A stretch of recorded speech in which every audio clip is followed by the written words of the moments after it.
Hey y'all, welcome to another episode of Thoughts of a Rambling Mind. As you know, I only make videos when I find something intriguing. And of course, I'm intrigued. So, this video today is going to be about a young 14-year-old boy that got stabbed in a New York City train station. Now, this is a really big story in New York amid all the violence that's been happening in Bronx and Brooklyn as of late, in the Chicago gang-style violence, right? It seems like California gang-style violence has worn out in New York. California-style gang life really never made sense in New York because our city's not built that kind of way with the OGs and the structure kind of thing. Chicago-style gang banging is taking over like wildfire in New York because it very much suits our city. We don't really like to listen to people or have people telling us what to do, and we all think that we're men even as little boys, so we're not really trying to listen to nobody.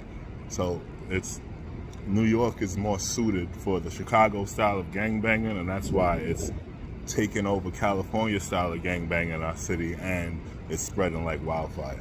Okay, so that being said, let's talk about the 14-year-old boy. It was in Harlem in a train station, I think 137th Street. He ended up getting stabbed one time and dying on the train platform, right? Doing a little bit more research, I found out that this boy was actually a semi-celebrity, right?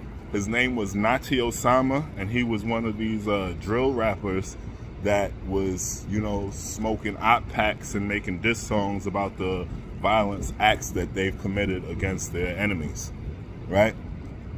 Now, what happened on this fateful day was young Notti was walking down the street with 3 of his friends, and he saw a 15-year-old boy entering the train station. They began to follow him. They chased him down into the train station onto the platform. And when they got to the platform, they attacked the boy. Young Notti had a stick that he hit the boy with. One of his friends had a poker that he poked the boy up with, but the boy also had a knife on him, and he swung it, hitting Notti in the abdomen, piercing his liver, causing him to die shortly after. Now, this boy was definitely jumped and attacked and thrown onto the train track, so let's not feel sorry for the celebrity guy, okay? The reason why I was talking about Chicago gang violence, California gang violence, and New York City gang violence is because when the world got introduced to the Chicago gang violence, we all kind of were taken aback at once, right? We were taken aback, and most people who don't remember as far think that they were only taken aback by the fact that it was so much violence, right? But the reality is that in the very beginning of the Chicago introduction, what we were noticing was the ages of the people conducting the violence. At the time, Chicago's top rappers were all children, 14 and 15 years old, right? Chief Keef came out at 15 years old. He had an ankle monitor. So that alone made us all intrigued and shocked at what was going on in Chicago, right?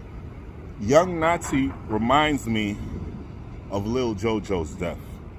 Lil JoJo initiated action by going into an opposition's neighborhood in order to taunt them, and found himself getting ran down on and killed, right? Young Notti's death reminds me of King Von. King Von went to a club, saw a rapper, Quando Rondo, initiated a physical altercation with him, at which point one of his friends pulled out a weapon and fired upon King Von and killed him. All right? So what is happening is that our kids are extra violent, they're hyper violent, and not only are they hyper violent, but they're causing their own deaths in so many different ways, directly and indirectly. And I just wanted to make this video really because I feel like the kids need to be saved. I feel like there's a real pandemic going on with the children in our communities, right? And that goes from the drill kids to the opioid kids to the water boys down in Atlanta, you know, and even the Kia boys, which are also a bunch of kids that are getting killed. Kia boys, if y'all aren't familiar with, are a bunch of kids that are stealing Kias and Hyundais using USB ports. And these kids are winding up dead, man. They're finding these kids dead. Nobody knows what's going on. Nobody's even talking about it. But across the country, children are dying violently, right? And so I made this video because I don't think anybody's even trying to talk to them anymore. Right? I mean, some people are talking, but they're not saying the right things. And through many, many conversations with people of my age and my stature, they told me, you know, these kids don't got OGs no more.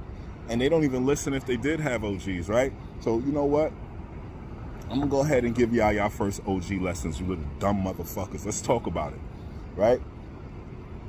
What is DNA? Yeah, DNA. What is DNA? I'm listening. Wrong. You don't know. Okay. DNA. DNA is the biological documentation of your family's past. Your family story all the way back to the beginning of time. DNA is also the biological prophecy of your family's story all the way until the end of time.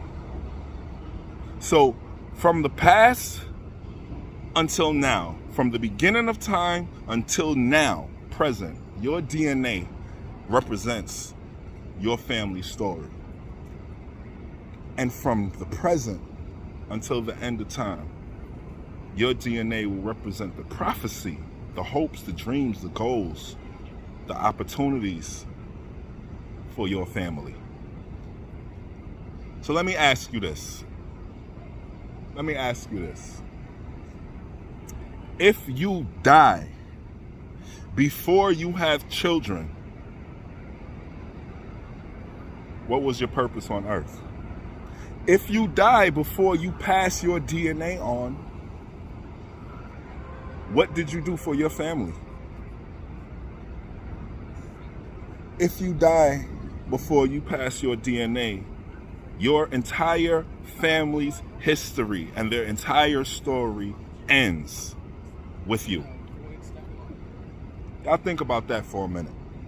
Because I hear a lot of people complaining about the oppressor and the man and all of these other type of things, the white man and all this shit. Well, let's talk about the white man, the oppressor. I don't believe all white people are equal, but I believe that there's the people that are in power, the evil people, they all happen to be white, right? And what do you think their plan, their agenda is?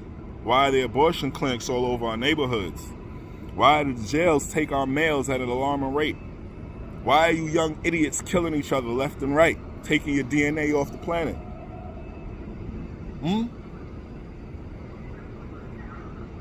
What do you think their plan is?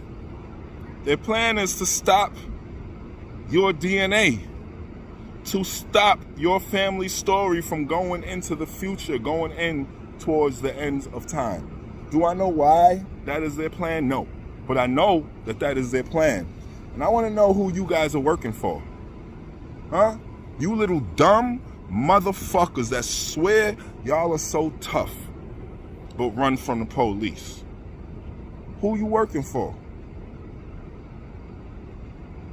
Why is it that you see somebody that looks like me and you don't have no problem hurting them? But you see somebody walking around looking like your enemy, looking like your real enemy, and you run in fear. Now, I'm not advocating for you to go to war against the police.